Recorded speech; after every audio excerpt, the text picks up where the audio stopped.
প্রিয় শ্রোতা, আপনারা যারা আমাদের কথা শুনছেন সবাইকে শিশু, কিশোর কিশোরী ও নারী উন্নয়নে সামাজিক সচেতনতামূলক কার্যক্রমের আওতায় প্রজন্ম কথা অনুষ্ঠান থেকে শুভেচ্ছা। আমাদের আজকের পর্ব নিরাপদ পরিবেশে শিশুর জন্ম ও পরবর্তী স্বাস্থ্যসেবা। অনুষ্ঠানটি গ্রন্থনা ও উপস্থাপনায় আছি আমি KM সানাউল হক। আমাদের আজকের আয়োজনমালায় শুরুতেই রয়েছে একটি ছোট্ট নাটিকা। এছাড়াও রয়েছে বিশেষজ্ঞ অতিথির সাথে অংশগ্রহণকারীদের যুক্ত করে আলোচনা ও মতবিনিময়। আমাদের আজকের অনুষ্ঠানে বিশেষজ্ঞ অতিথি হিসেবে আছেন ডাক্তার মেভিজ Khan, medical officer, hope hospital, Cox's Bazar. আমাদের আজকের আলোচনায় কমিউনিটি থেকে অংশগ্রহণ করেছেন গর্ভবতী মা, প্রসূতি মা, কিশোর কিশোরী সদস্যর মা বাবা ও কিশোরী। কক্সবাজারের স্থানীয় জনগোষ্ঠীর জন্য প্রজন্ম কথা অনুষ্ঠান প্রতি বুধবার সকাল 11:30 প্রচারিত হচ্ছে ইউনিসেফের সহযোগিতায় বাংলাদেশ বেতার কক্সবাজার থেকে FM 100.8 মেগাহার্জে।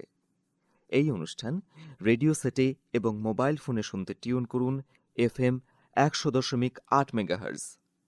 প্রিয় শ্রোতা, গর্ভধারণ করা প্রত্যেক মায়ের এবং পরিবারের জন্য আনন্দময় ঘটনা। ছোট্ট একটা শরীর একটু একটু করে মায়ের গর্ভে বেড়ে উঠে মানুষের আকৃতি নিয়ে পৃথিবীতে আসার জন্য তৈরি হয়। তাই মায়ের আনন্দ, কান্না, সুখ সবকিছুরই শিশুর উপর প্রভাব পড়ে। যে মায়ের গর্ভে শিশু বড় হয় বা জন্ম নেয়, সে মা যদি পরিমাণ মতো খেতে না পায়, যত্ন না পায়, তবে শিশু কিভাবে সুস্থ থাকবে? এছাড়াও নিরাপদে শিশুর জন্মের জন্য এবং মায়ের পাশাপাশি পরিবারের সকল সদস্য মিলে প্রসব পরিকল্পনা খুবই গুরুত্বপূর্ণ। নিরাপদ পরিবেশে শিশুর জন্ম এবং মা ও শিশুর পরবর্তী স্বাস্থ্যসেবা নিয়ে এখন শুনবেন ছোট্ট নাটিকা নিরাপদে শিশুর জন্ম। নাটিকাটিতে অভিনয় করেছেন রোজিনা আক্তার রোজি এবং মিঠুন বড়ুয়া।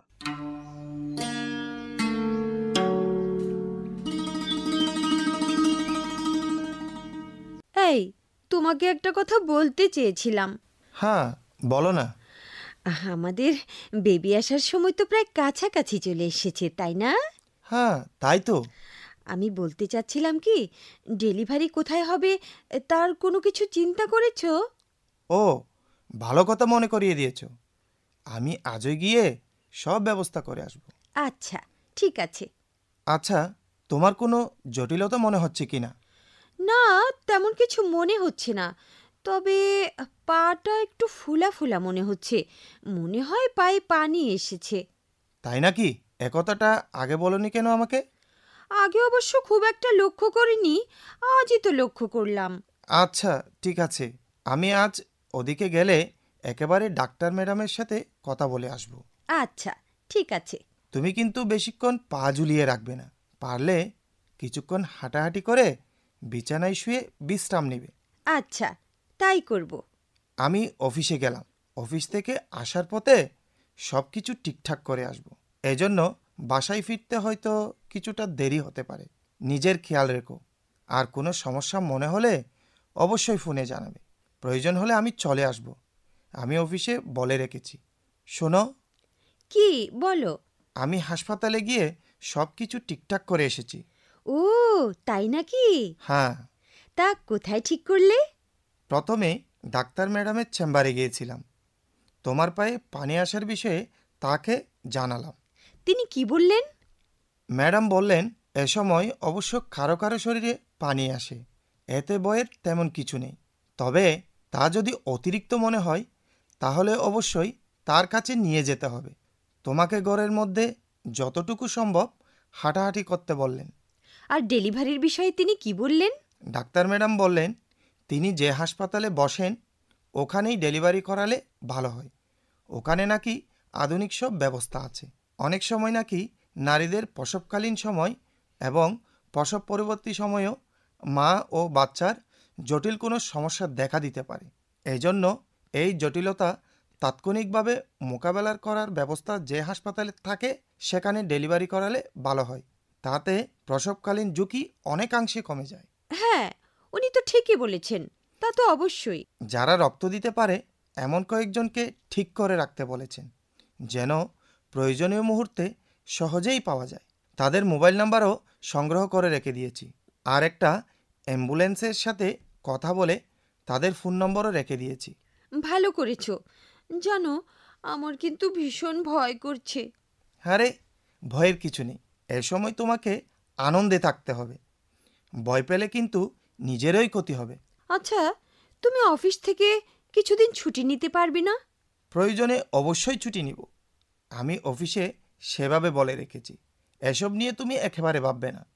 আচ্ছা, আরেকটা কথা, যদি কোনো কারণে সার্জারির প্রয়োজন হয় তাহলে টাকা পয়সা তো কিছু বেশি লাগবে, তাই না?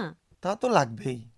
টাকা জোগাড় হয়েছে নাকি আমি একটা কাজ করব, আমি ভাইয়ার কাছ থেকে কিছু টাকা ধার নেব, পরে তুমি শোধ করে দেবে? আরে না না, ওসব কিছু লাগবে না। আমি টাকা সংগ্রহ করে রেখে দিয়েছি, আল্লাহ ভরসা। যাক, এখন সব কিছু ভালোভাবে শেষ হলেই হয়।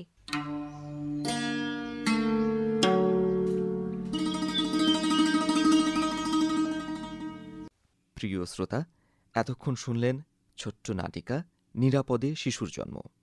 এবারে বিশেষজ্ঞ অতিথির সাথে অংশগ্রহণকারীদের যুক্ত করে আলোচনা ও মতবিনিময়।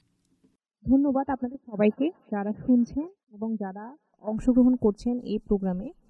এখন আমি যে নাটিকাটি হলো একটু আগে, তার উপরে বেশ কিছু কথাবার্তা বলবো। এই নাটকটি শুনে আপনারা কি জানতে পেরেছেন বা কি বুঝতে পেরেছেন বা কি মেসেজ আমাদেরকে দেওয়া হয়েছে? প্রথম মেসেজ ছিল যে তারা পরিকল্পনা করছিল স্বামী স্ত্রী মিলে যে কোথায় তারা ডেলিভারিটা করাইতে পারে, ডেলিভারির সময় কি কি সমস্যা তারা ফেস করতে পারে বা সমস্যার সম্মুখীন হতে পারে, এবং এই সমস্যার সম্মুখীন হলে তারা কি ব্যবস্থা গ্রহণ করতে পারে। আশা করি আপনারা সবাই তা বুঝতে পেরেছেন এই ক্ষুদ্র নাটিকার মাধ্যমে। শিশু তার মায়ের গর্ভে থাকার সময় যদি মা ভালো ও সুস্থ থাকেন তাহলে শিশু নির্ধারিত সময়ে জন্মগ্রহণ করার সম্ভাবনা থাকে। গর্ভের মোট সময়কাল সাধারণত 40 সপ্তাহ বা 280 দিন ধরা হয়, তবে অনেকের ক্ষেত্রে তা 37 থেকে 38 সপ্তাহের মধ্যে ডেলিভারি হয়ে যেতে পারে। বেশিরভাগ মানুষ হিসাব করে মাসিক চক্রের প্রথম দিন থেকে 40 সপ্তাহ। সাধারণত 37 সপ্তাহ থেকে 40 সপ্তাহের মধ্যে যে কোনো সময়ে শিশু জন্ম নিলে তাকে স্বাভাবিক প্রসব বলা যাবে। তাই 36 সপ্তাহের আগে এবং 42 সপ্তাহ পরে কোনো শিশু জন্ম নিলে বিপদের আশঙ্কা বেশি থাকে। প্রসব প্রক্রিয়া জটিল হলে শিশুর জন্য তা ক্ষতিকর। ভ্রূণের বিকাশ সমস্যা হলে বা শিশু নির্ধারিত সময়ের আগে জন্মগ্রহণ করলে শারীরিক ত্রুটি নিয়ে জন্মাতে পারে। একজন নারী গর্ভবতী হওয়ার পর গর্ভকালীন মায়ের অবস্থা এবং শিশুর সুস্থতা বোঝার জন্য স্বাস্থ্য পরীক্ষা অন্তত 4 বার স্বাস্থ্যকেন্দ্রে গিয়ে করতে হবে। প্রথম পরীক্ষা গর্ভধারণের 12 সপ্তাহের মধ্যে যত তাড়াতাড়ি সম্ভব, গর্ভে 13 থেকে 28 সপ্তাহের মধ্যে দ্বিতীয়বার, 32 সপ্তাহ হলে তৃতীয়বার, 36 সপ্তাহ হলে চতুর্থবার, যাতে গর্ভকালীন মায়ের ওজন, রক্তচাপ, রক্ত স্বল্পতার অবস্থা, ডায়াবেটিস, জরায়ুর উচ্চতা, শিশুর হৃদস্পন্দন, প্রসবের সম্ভাব্য তারিখ এবং টিকা সঠিক সময়ে নিশ্চিত করা যায়। নিরাপদ ডেলিভারির জন্য হাসপাতাল বা স্বাস্থ্যকেন্দ্রে যাওয়ার ব্যবস্থা রাখা। জরুরি পরিস্থিতিতে বিপদমুক্ত থাকতে পাশাপাশি প্রশিক্ষণপ্রাপ্ত ধাত্রী বা নার্স ঠিক করে রাখতে হবে। এখন আপনাদের সামনে বেশ কিছু প্লে কার্ড রয়েছে যেখানের মাধ্যমে আমরা দেখাতে চাচ্ছি গর্ভবতী মহিলার স্বাস্থ্যকেন্দ্রে সেবা গ্রহণ এবং প্রসব পরিকল্পনা। প্রথম প্লে কার্ডটিতে আছে গর্ভবতী মহিলার স্বাস্থ্যকেন্দ্রে সেবা গ্রহণ। স্বাস্থ্যকেন্দ্রে সেবা গ্রহণকালে স্বাস্থ্যকর্মী যা যা পরীক্ষা করবেন সেগুলো হলো, প্রথম ছবিতে দেখা যাচ্ছে একজন গর্ভবতী মহিলা ওজন মেশিনে উঠে দাঁড়িয়েছেন, মানে তার এখানে ওজন দেখা হচ্ছে। একজন গর্ভবতী মহিলা যখন প্রেগনেন্সি জার্নিটা শুরু করেন দেখা যায় তার ক্রমশ ওজন বাড়তে থাকে, তাহলে এটা একটি নর্মাল বা স্বাভাবিক বিষয়। তার স্বাভাবিক শারীরিক যে ওজন আছে তা থেকে ক্রমাগত পরবর্তী সময়গুলোতে তার ওজন বাড়তে থাকবে। তাহলে আমরা বুঝতে পারছি যে ওজন বাড়াটা এই সময় এই জার্নিটাতে খুবই স্বাভাবিক একটা বিষয়। 2 নম্বর ছবিতে দেখা যাচ্ছে একজন ডাক্তার তার রক্তচাপ পরিমাপ করছেন। আচ্ছা, এখন রক্তচাপ স্বাভাবিক হচ্ছে 120/80, মানে সিস্টোলিক 120 মিলিমিটার মার্কারি চাপ এবং ডায়াস্টোলিক 80 মিলিমিটার মার্কারি চাপ। এই যে প্যারামিটারটি আছে এর চেয়ে যদি বেশি পাই তাহলে আমার বুঝতে হবে যে ওই মাটি উচ্চ রক্তচাপে ভুগছে। এক্ষেত্রে আমরা বেশ কিছু ট্রিটমেন্ট প্ল্যান করে থাকি এবং এইসব মাদেরকে হাই রিস্কের মধ্যে ফেলতে পারি, মানে এই মাটি ঝুঁকিপূর্ণ হতে পারে এবং তার প্রসব নিকটবর্তী স্বাস্থ্যকেন্দ্র অথবা প্রয়োজন ভেদে উচ্চতর হাসপাতালে রেফারের প্রয়োজন হতে পারে। 3 নম্বর ছবিতে দেখা যাচ্ছে মায়ের রক্তশূন্যতা পরীক্ষা করা হচ্ছে। আমরা রক্তশূন্যতা পরীক্ষা করার জন্য দুইভাবে পরীক্ষা করতে পারি। একটি হচ্ছে ফিজিক্যাল কিছু সাইন আছে, যেমন হচ্ছে চোখের নিচে আমরা পরীক্ষা করে থাকি, হাতের তালুতে চেক করে দেখি যে মায়ের কোনো রক্তশূন্যতা আছে কিনা, এবং ল্যাবরেটরি টেস্টের মাধ্যমে এটা সম্ভব। হিমোগ্লোবিন টেস্ট করে আমরা দেখতে পারি যে মায়ের রক্ত পরিমাণ কীরকম আছে। 4 নম্বর ছবিতে আছে জরায়ুর উচ্চতা পরিমাপ করা। বলা হয় সপ্তাহের সাথে সাথে জরায়ুর উচ্চতাটা আস্তে আস্তে বাড়তে থাকে, যেটা আমরা ফিতার মাধ্যমে মেপে থাকি। যত সপ্তাহ হবে বলা হয় যে ফিতার মধ্যে আমরা অত সেন্টিমিটার উচ্চতা পেয়ে থাকব। যদি তা এটার সাথে সামঞ্জস্যপূর্ণ না হয় তাহলে বুঝতে হবে ভ্রূণের বিকাশ ঠিকমতো হচ্ছে না। 5 নম্বর ছবিতে আমরা দেখতে পাচ্ছি মাকে টিকা দেওয়া হচ্ছে, যে টিকাটিকে আমরা বলি টিটি টিকা। যদি কোনো মা আগে টিটি টিকার কোর্স কমপ্লিট না করেন, বলা হয় যে পঞ্চম সপ্তাহে গর্ভকালীন 5ম সপ্তাহে প্রথম ডোজ এবং দ্বিতীয় ডোজ 6ষ্ঠ সপ্তাহে দিতে আসতে হবে। পরবর্তী প্লে কার্ডে রয়েছে প্রসব পরিকল্পনার কিছু ছবি, যেগুলো একটু আগে ক্ষুদ্র নাটিকাতে আমরা শুনতে পেয়েছিলাম। ওখানে কিছু কথাবার্তা হাজব্যান্ড এবং ওয়াইফের মাধ্যমে কিছু কথাবার্তা হচ্ছিল, যেখানে তারা পরিকল্পনা করছিলেন কোথায় নিয়ে যাবেন, কিভাবে সব কিছু পরিকল্পনা করবেন, কিভাবে তারা টাকা পয়সা ম্যানেজ করবেন, কিভাবে তারা বেটার একটা অপশন বা বেটার একটা সার্ভিস নিতে পারবেন। কোথায় ডেলিভারি করানো হবে সে ব্যাপারে পরিবারের আগে থেকে সিদ্ধান্ত নিতে হবে। সেটা হতে পারে আমাদের আশেপাশে যে হাসপাতালগুলি আছে সেই সব হাসপাতাল, কমিউনিটি ক্লিনিক অথবা মেডিকেল কলেজগুলোতেও আমরা এই সেবাগুলো নিতে পারি। হাসপাতালে কিভাবে গর্ভবতী মাকে পৌঁছানো যেতে পারে এই জন্য অবশ্যই যানবাহন আগে থেকে ঠিক করে রাখতে হবে এবং প্রয়োজন হলে যানবাহনের যে ড্রাইভার আছে তার ফোন নাম্বারটা রেখে দেওয়া যেতে পারে, যাতে যে কোনো সময় আমরা তার সাথে যোগাযোগ করে দ্রুত গর্ভবতী মাকে হাসপাতাল পর্যন্ত নিয়ে যেতে পারি। এবং হাসপাতালে যদি আমরা ডেলিভারি করাতে সক্ষম না হই বা হাসপাতাল যদি খুব দূরে অবস্থান করে, তাহলে একজন স্বাস্থ্যকর্মীর সাথে নিয়মিত যোগাযোগ রাখতে হবে এবং তার ফোন নাম্বারটিও সযত্নে রেখে দিতে হবে, যাতে কোনো ধরনের সমস্যা সম্মুখীন হলে বা ডেলিভারির সময় হলে আমরা স্বাস্থ্যকর্মীকে বাসায় এনে সেই সেবাটা গ্রহণ করতে পারি।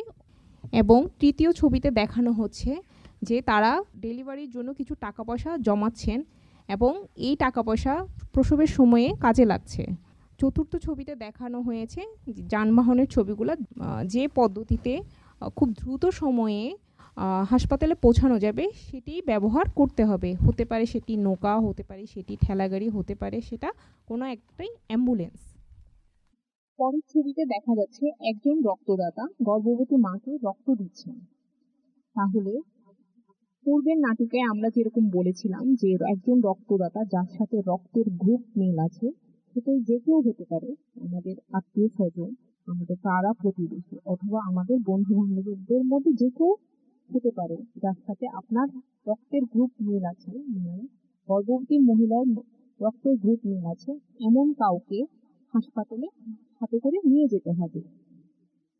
আপনাদের মধ্যে যারা এখন গর্ভবতী তারা ডেলিভারির জন্য কি কি প্রস্তুতি নিয়েছেন, কোথায় করাবেন, রক্তের ব্যবস্থা আছে কিনা, নর্মাল ডেলিভারি হবে নাকি সিজার বা অপারেশনের মাধ্যমে শিশুর জন্ম হবে, আপনাদের অভিজ্ঞতা বিনিময় অথবা গল্প শুনবো। এখন আমাদের অংশগ্রহণকারী থেকে একজন তার অভিজ্ঞতা বা গল্প বলবেন। আমি এখন পরিস্থিতি আমার কল্পনা, এখন আমার থেকে 6 মাস শেষ হয়েছে, 7 মাস হচ্ছে। আমার পরিকল্পনা হচ্ছে যে 7 মাস পুরাবে আমি আলট্রাসাউন্ড করাবো। তারপর আমার পরিকল্পনা আমার বাচ্চার যে এই পরিস্থিতি কিরকম আছে সেটা আমি ডাক্তারের কাছে গিয়ে জেনে তারপর হাসপাতালে যদি আমার অসুস্থতা যদি বেশি হয় আমি হাসপাতালে ডেলিভারি করাবো। তারপর যে আমি প্রচুর দুর্বলতা, খানা দাওয়া খেতে পারে না, বিছানা থেকে উঠতে পারি না, মাথা ব্যথা করে প্রচুর, শরীরে রাত্রে জ্বর থাকে, সেই জন্য কিছু খেতে পারে না। আমি সেভাবে কি করতে পারবো আমি আপনাদের কাছ থেকে একটা পরামর্শ চাই, কিভাবে আমার বাচ্চাকে সুস্থভাবে গিয়ে করতে পারবো আপনাদের কাছ থেকে, সেটা আমার প্রশ্ন। প্রথমত আপনি আপনার সিদ্ধান্ত নিতে হবে যে আপনি কোথায় ডেলিভারি করাবেন। আপনার নিকটস্থ হাসপাতাল হলেই বেটার হয়। এছাড়া আপনি যে শারীরিক লক্ষণগুলোর কথা বলেছেন, যেমন জ্বর ওঠা এবং দুর্বলতা, এক্ষেত্রে যদি জ্বর টানা 3 দিনের বেশি এবং খুব উচ্চমাত্রার জ্বর হয় তাহলে কিন্তু একটু আমাদের আপনার আপনার আমাদের কাছে আসতে হবে, কারণ আমরা জ্বরটা কি কারণে আসতেছে সেটা একটু জানবো। কারণটা বের করে ওই অনুযায়ী আমরা চিকিৎসায় ব্যবস্থা গ্রহণ করব। 2, আপনি বলেছেন আপনার শারীরিকভাবে আপনি খুব দুর্বল। এটা কিন্তু গর্ভাবস্থায় খুবই সাধারণ একটা চিত্র। এই ক্ষেত্রে আমি আপনাকে বলতে পারি যে আপনি ক্যালসিয়াম বা আয়রন সমৃদ্ধ যে ওষুধগুলো আপনাকে খেতে বলা হয়েছে আপনি তা নিয়মিতভাবে গ্রহণ করবেন এবং প্রচুর পরিমাণে পানি, শাকসবজি, ফলমূল, পুষ্টিকর খাবার গ্রহণ করবেন এবং সকালে অন্তত 2 ঘন্টা এবং রাতে অন্তত 8 ঘন্টা পর্যাপ্ত পরিমাণে ঘুম আপনার দরকার আছে। এখন আমি আমাদের অংশগ্রহণকারী থেকে দ্বিতীয় জনকে আহ্বান জানাবো তার অভিজ্ঞতা বা গল্প বলার জন্য। নবজাতক শিশুর বাবা শিশু জন্মের পর তার মা ও শিশুকে কিভাবে স্বাস্থ্যসেবা নিতে সহায়তা করেছেন বা কিভাবে তার পরিবার থেকে সে ব্যবস্থা নেওয়া হয়েছে সে বিষয়ে তিনি এখন নিজের অভিজ্ঞতা বা গল্প বলবেন। আমার স্ত্রী যখন সন্তান প্রথম জন্ম নিয়েছেন তখন আমার স্ত্রীকে বা সন্তান কিছু পুষ্টিকর খাবার দিয়েছে। এমন টাইমে ওকে নিয়ে যে হাসপাতালে কেন্দ্রে টিকা নেওয়া হয়েছে। তারপরে তাকে ভারী কাজ কতদিন সহযোগিতা করেছি আমরা। এই ধরনের কাজ আমি ওর সাথে করে যাচ্ছি, আশা করছি সামনের দিকে করে যাবো। মায়ের বুকে দুধ পায়, সেই জন্য আমার স্ত্রীকে পুষ্টিকর খাবার দিয়েছে। আমার স্ত্রী পুষ্টিকর খাবার না পায়, আমার বাচ্চাও মায়ের তার মতন দুধ পাবে না, তাই আমার শিশু সুস্থভাবে বেড়ে উঠবে। এছাড়া আমার স্ত্রী যাতে সুস্থ না হয় সেই জন্য তাকে পুষ্টিকর রেখেছি। আমরা আবার পরিবার পরিকল্পনা সন্তান। এখন যদি কারো ডেলিভারির সময় কাছাকাছি থাকে তবে কি করতে হবে এবং শিশুর জন্মের পর কি কি বিষয়ে স্বাস্থ্যসেবা নিতে হবে এই নিয়ে কি কি জানতে চান তবে প্রশ্ন করতে পারেন। আমরা সকলের মতামত নিয়ে কি করা যেতে পারে তা নিয়ে পরামর্শ করব। আমার বাচ্চার বয়স 2 মাস 15 দিন। আমার বাচ্চাকে ওষুধ খাওয়ার সময় 2 মিনিট পরেও বমি করে, ওষুধ খাওয়ার পরেও বমি করে, পেটে পড়লে বমি করে। আমি কি করলে বাচ্চা সুস্থ থাকবে, কি করলে বাচ্চা নিরাপদ থাকবে সেটা জানতে চাই। আচ্ছা, এই ব্যাপারে আমি একটু বিস্তারিত আপনার থেকে জিজ্ঞাসা করতে চাচ্ছি যে বাচ্চা দিনে কয়বার বমি করতেছে এবং এটা কি খাওয়ার পরই কিনা? যে খাওয়ার পর ঘরে বমি করে। কয়বার করে করছে এটা? একদিনে ধরেন 3 বার 4 বার এরকমই করে। যদি এমনটি হয়ে থাকে এবং সাথে যদি অন্য কোনো সমস্যা না থাকে তাহলে খুব বেশি দুশ্চিন্তার কোনো কারণ নেই, কারণ নবজাতক শিশু অনেক সময় অত্যাধিক স্তন্যপান করে থাকে, তাদের চাহিদার চেয়েও বেশি খেয়ে থাকে, কারণ তারা এটা সম্পর্কে অবগত নয় এবং আস্তে আস্তে তারা বুঝতে পারে যে কতটুকু তাদের খেতে হবে। তাই প্রথম কয়েক মাস এভাবে বমি হতে পারে, কিন্তু যদি বমি এমনটা হয় যে দিনে 10 থেকে 12 বার করছে, সাথে সাথেই করে দিচ্ছে, যতবারই খাচ্ছে ততবারই করছে, তাহলে অবশ্যই এটি একটি উদ্বেগের বিষয়। এই ক্ষেত্রে আমরা কিছু অ্যান্টিএমেটিক্স বা বমি নিরোধক ওষুধ দিয়ে থাকি। যেহেতু আপনার বাচ্চার অন্যান্য আর কোনো সমস্যা নেই তাহলে আমি আপনাকে বলবো আপনি আপনার তরফ থেকে ব্রেস্ট ফিডিং বা স্তন্যদান কাজটি চালিয়ে যাবেন এবং বাচ্চাকে কখনো শুয়ে খাওয়াবেন না, বসে বাচ্চাকে খাওয়াবেন এবং খাওয়ার পর বাচ্চাকে কোলে নিয়ে পিঠের উপর 2-3টা চাপড় দিয়ে তার ঢেকুর তোলানোর চেষ্টা করবেন।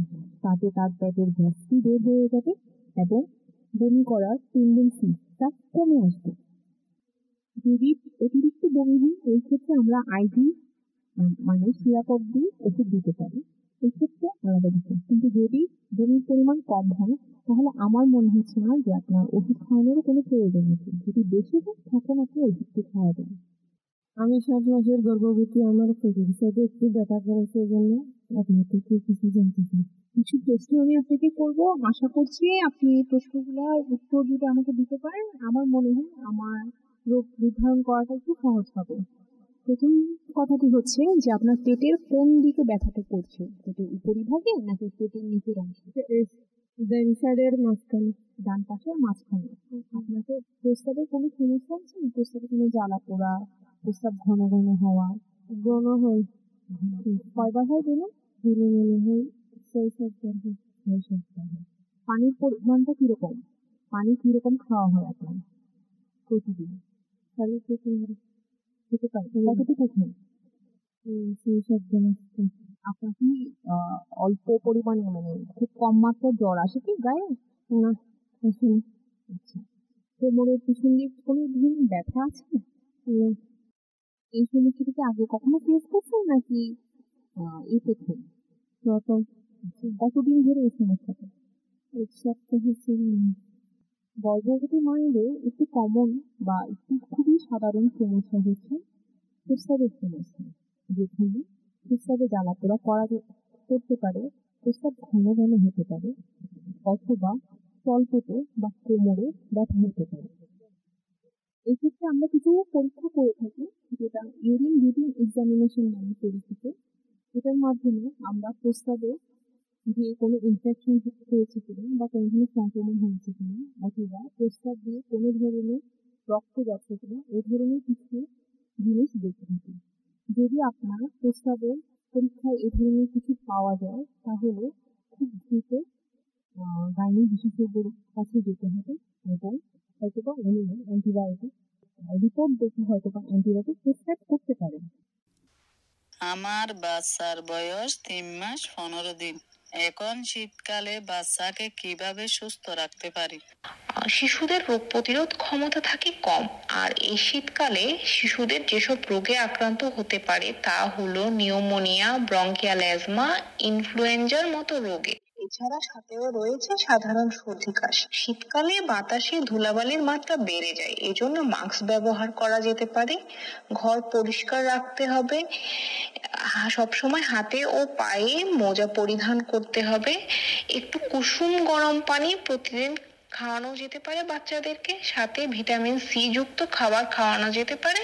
ভিটামিন সি যুক্ত খাবার খেলে তা বাচ্চার রোগ প্রতিরোধ ক্ষমতা বাড়াবে। এছাড়াও যদি কোনো খারাপ কোনো লক্ষণ দেখা যায়, তাহলে অতি দ্রুত স্বাস্থ্য কেন্দ্রে নিয়ে যেতে হবে। আমি 9 মাসের গর্ভবতী, গর্ভের শিশুকে ভালো রাখতে আমি কি কি করতে পারি? গর্ভবতী মায়ের পরিচর্যাটি শুরু হয় একেবারে প্রথম দিন থেকে, যেদিন একজন মহিলা জানতে পারেন তিনি গর্ভবতী। গর্ভবতী মহিলাদের 4টি চেক আপ আছে। গর্ভকালীন সময়ে সেই 4টি চেক আপে অ্যাটেন্ড করতে হবে। এছাড়াও পুষ্টিকর খাদ্যাভ্যাস গ্রহণ করতে হবে। ধূমপান, তামাক, জর্দা, পান, বিড়ি, সিগারেট এসব বর্জন করতে হবে। স্বামী সহবাস থেকে দূরে থাকতে হবে। ওষুধ সেবন থেকে বিরত থাকতে হবে। ডাক্তারের পরামর্শ ছাড়া যে কোনো ধরনের ওষুধ সেবন করা যাবে না। দূরবর্তী স্থানে ভ্রমণ থেকে বিরত থাকতে হবে। 8 ঘন্টা বিশ্রাম নিতে হবে। এছাড়া প্রসব ব্যথা উঠলে নিকটস্থ স্বাস্থ্য কেন্দ্রে যেতে হবে। এছাড়াও যে কোনো বিপজ্জনক লক্ষণ দেখা দিলে ডাক্তারের শরণাপন্ন হতে হবে। গর্ভবতী মায়ের বিপজ্জনক লক্ষণ থাকলে চিকিৎসার জন্য দ্রুত হাসপাতাল বা স্বাস্থ্যকেন্দ্রে যেতে হবে। যেমন 3 দিনের বেশি জ্বর, মাথা ব্যথা, চোখে ঝাপসা দেখা, পিছনে পানি ভেঙে যাওয়া, প্রসবের সময় বাচ্চার মাথা উপরে থাকলে অতিরিক্ত রক্তস্রাব হলো। গর্ভকালীন সময়ে দিনে কমপক্ষে 2 ঘন্টা ঘুম বা বিশ্রাম এবং রাতে 8 ঘন্টা ঘুমাতে হবে। এই সময় কোনো ধরনের ভারী কাজ করা যাবে না। প্রসব পরবর্তী স্বাস্থ্য পরীক্ষা অন্তত 4 বার করতে হবে। শিশুর জন্মের পরপর মা ও নবজাতকের শারীরিক পরীক্ষা, পুষ্টি, যত্ন, বুকের দুধ খাওয়ানো, টিকা সংক্রান্ত সেবার জন্য কমপক্ষে 4 বার প্রশিক্ষণপ্রাপ্ত স্বাস্থ্যকর্মীর কাছে বা স্বাস্থ্যকেন্দ্রে যেতে হবে। এখানে একটি ছবি দেখানো হয়েছে যেখানে গর্ভ, প্রসব ও প্রসব পরবর্তী সময়ে মায়ের প্রধান 5টি বিপদ চিহ্ন দেখানো হয়েছে। প্রথম ছবিতে দেখানো হচ্ছে অতিরিক্ত রক্তস্রাব এবং গর্ভফুল না পড়া। দ্বিতীয় ছবিতে দেখানো হয়েছে শরীরে পানি আসা, মাথা ব্যথা ও চোখে ঝাপসা দেখা। তৃতীয় ছবিতে দেখানো হয়েছে মা শিশু। চতুর্থ ছবিতে দেখানো হয়েছে বিলম্বিত প্রসব ও প্রসবের সময় বাচ্চার মাথা ছাড়া অন্য কোনো অঙ্গ প্রথমে বের হয়ে আসা। এবং পঞ্চম ছবিতে দেখানো হয়েছে 3 দিনের বেশি জ্বর বা দুর্গন্ধযুক্ত স্রাব। এবং প্রত্যেকটি বিপদ চিহ্ন অ্যারো চিহ্নের মাধ্যমে একটি হাসপাতালের দিকে ইন্ডিকেট বা নির্দেশ করছে। মানে এই 5টি বিপদ চিহ্ন থাকলে আমরা দ্রুত গর্ভবতী মাকে হাসপাতালে নিয়ে যাব। আরেকটি ছবি পাশাপাশি রয়েছে, সেটি হলো প্রসব পরবর্তী চেক আপ। প্রসব পরবর্তী সময়ে 4 বার চেক আপ। আমি আবার বলছি, 4 বার চেক আপ নিশ্চিত করতে হবে। প্রথম চেক আপ প্রসবের 24 ঘন্টার মধ্যে, দ্বিতীয় চেক আপ প্রসবের 2 থেকে 3 দিনের মধ্যে, তৃতীয় চেক আপ প্রসবের 4 থেকে 7 দিনের মধ্যে এবং চতুর্থ চেক আপ প্রসবের 42 থেকে 45 দিনের মধ্যে। বর্তমানে আপনারা ডেলিভারির সময় যখন মায়ের কোনো সমস্যা হয় তখন কি কি করেন? শিশুর জন্মের পর শিশু ও মায়ের পরবর্তী স্বাস্থ্যসেবা নিয়ে খুবই গুরুত্বপূর্ণ। এর মধ্যে কোনগুলো ভালো অভ্যাস মনে হচ্ছে এবং পরিস্থিতি অনুযায়ী যদি কিছু পরিবর্তন করতে হয় তবে কোনগুলো পরিবর্তন করা প্রয়োজন। এখন কিছু গর্ভবতী মা অথবা প্রসূত মা নবজাতক শিশুর বাবার মতামত জানান। তারা তাদের মত দিবেন ডেলিভারির পরবর্তী স্বাস্থ্যসেবা এখন কিভাবে নিচ্ছে। আমি 7 মাসের গর্ভবতী। আমি নিয়মিত গর্ভকালীন চেক আপ করাই। এ ব্যাপারে আমার স্বামীও আমাকে সহযোগিতা করে। আজকের আলোচনা থেকে আমি আরো জানতে পেরেছি যে গর্ভের বাচ্চার সুস্থতার জন্য নিয়মিত স্বাস্থ্য পরিচয় খুবই জরুরি। একজন নবজাতক শিশুর বাবা। আমার শিশুর বয়স 22 দিন। আমার স্ত্রী যখন ডেলিভারির সময় ঘনিয়ে আসলো, আমি তখন নিকটস্থ স্বাস্থ্য কেন্দ্রে যোগাযোগ করে একটি অ্যাম্বুলেন্স ঠিক করে রাখি এবং জরুরি ভিত্তিতে কিছু টাকা পয়সা জোগাড় করে রাখি। এরপর প্রসবের সময় স্বাস্থ্য কেন্দ্রে নিরাপদভাবে সন্তান প্রসব হয়। আজকের অনুষ্ঠানে আমি আরো জানতে পারলাম যে নিরাপদ ডেলিভারির জন্য শিশু মায়ের পাশাপাশি বাবাকেও সচেতন থাকতে হয় এবং প্রয়োজনীয় ব্যবস্থা গ্রহণ করতে হবে। আমার 1 মাস 5 দিন বয়সের একটি শিশু আছে। এই নবজাতক শিশুর স্বাস্থ্য, পুষ্টি, যত্ন, টিকা দেওয়ার ব্যাপারে আমি নিকট স্বাস্থ্য কেন্দ্রে যাই। সেখানে প্রসূতি মা হিসেবে আমার নিজের যত্ন ও শিশুর যত্নের বিষয়ে অনেক কিছু জানতে পারি। তবে আগে আমি এই বিষয়ে তেমন কিছু জানতাম না। এখন বুঝতে পারছি প্রসূতি মা ও নবজাতক শিশুর যত্ন নিতে অবশ্যই প্রশিক্ষণপ্রাপ্ত স্বাস্থ্যকর্মী বা স্বাস্থ্য কেন্দ্রের চিকিৎসকের পরামর্শ নিতে হবে। আমরা এতক্ষণ 2 জন মা ও একজন বাবা থেকে প্রসব পূর্ববর্তী, প্রসবকালীন ও প্রসব পরবর্তী পরিচর্যা সম্পর্কে তাদের চিন্তাধারা ও কার্যকলাপ সম্পর্কে জানতে পারলাম। প্রসব পূর্ববর্তী সময়ে নিয়মিত চেক আপে আসতে হবে। এছাড়াও মায়ের যে কোনো ধরনের বিপদ চিহ্ন, যেমন অতিরিক্ত মাত্রায় জ্বর, তীব্র মাথা ব্যথা, খিঁচুনি, রক্তক্ষরণ হলে অবশ্যই বিশেষজ্ঞ চিকিৎসকের শরণাপন্ন হতে হবে। প্রসব ব্যথা উঠলে মাকে অতি সত্বর নিকটস্থ স্বাস্থ্য কেন্দ্রে নিয়ে যেতে হবে। এতে প্রসবকালীন ঝুঁকি অনেকাংশে কমে যায়। এছাড়াও অনেক সময় মায়ের রক্তের প্রয়োজন হয়, এজন্য 2 জন ডোনার সবসময় রেডি রাখতে হবে। প্রসব পরবর্তী সময়ে মাকে উৎসাহিত করতে হবে বাচ্চাকে স্তন্যদানের ব্যাপারে। এতে করে বাচ্চার রোগ প্রতিরোধ ক্ষমতা বৃদ্ধি পাবে। এছাড়াও মায়ের জন্য উপযোগী পরিকল্পনা পদ্ধতিটি বেছে নিতে হবে এবং বাচ্চাকে টিকাদানের ব্যাপারে মাকে অবগত করতে হবে। ধন্যবাদ doctor Mehfiz Khan, medical officer, hope hospital, Cox's Bazar. প্রিয় শ্রোতা, এতক্ষণ শুনলেন বিশেষজ্ঞ অতিথির সাথে অংশগ্রহণকারীদের যুক্ত করে আলোচনা ও মতবিনিময়। প্রিয় শ্রোতা, আপনারা এতক্ষণ শুনলেন প্রজন্ম কথা অনুষ্ঠানের প্রথম পর্ব, নিরাপদ পরিবেশে শিশুর জন্ম ও পরবর্তী স্বাস্থ্যসেবা। এই অনুষ্ঠানটি প্রচারিত হচ্ছে ইউনিসেফের সহযোগিতায় বাংলাদেশ বেতার কক্সবাজার থেকে FM 100.8 মেগাহার্জে। নিরাপদ ডেলিভারির জন্য হাসপাতাল বা স্বাস্থ্যকেন্দ্রে যাওয়ার ব্যবস্থা রাখুন। পাশাপাশি বিপদমুক্ত থাকতে প্রশিক্ষণপ্রাপ্ত ধাত্রী বা নার্স ঠিক করে রাখুন। শিশুর জন্মের পর মা ও নবজাতকের শারীরিক পরীক্ষা, পুষ্টি, যত্ন, বুকের দুধ খাওয়ানো, টিকা সংক্রান্ত সেবার জন্য অন্তত 4 বার প্রশিক্ষণপ্রাপ্ত স্বাস্থ্যকর্মীর পরামর্শ নিতে হবে বা স্বাস্থ্যকেন্দ্রে যেতে হবে। প্রিয় শ্রোতা, এই অনুষ্ঠানটি প্রচারিত হচ্ছে ইউনিসেফের সহযোগিতায় বাংলাদেশ বেতার কক্সবাজার থেকে FM 100.8 মেগাহার্জে।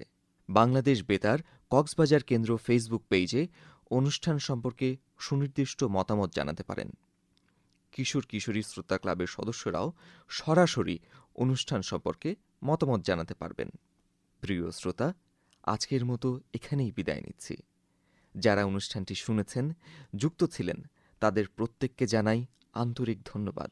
সকলের সুস্থতা কামনা করে শেষ করছি প্রজন্ম কথা অনুষ্ঠানের আজকের পর্ব, নিরাপদ পরিবেশে শিশুর জন্ম ও পরবর্তী স্বাস্থ্যসেবা। প্রত্যেক শিশুরই সুন্দর পৃথিবীতে সুস্থভাবে বেঁচে থাকার অধিকার রয়েছে, তাই তাদের প্রতি আরও যত্নশীল হতে হবে। পরবর্তী অনুষ্ঠানে নতুন কোনো বিষয়ে প্রতি রবিবার সকাল 11:30 শোনার আমন্ত্রণ রইল। সবাইকে ধন্যবাদ।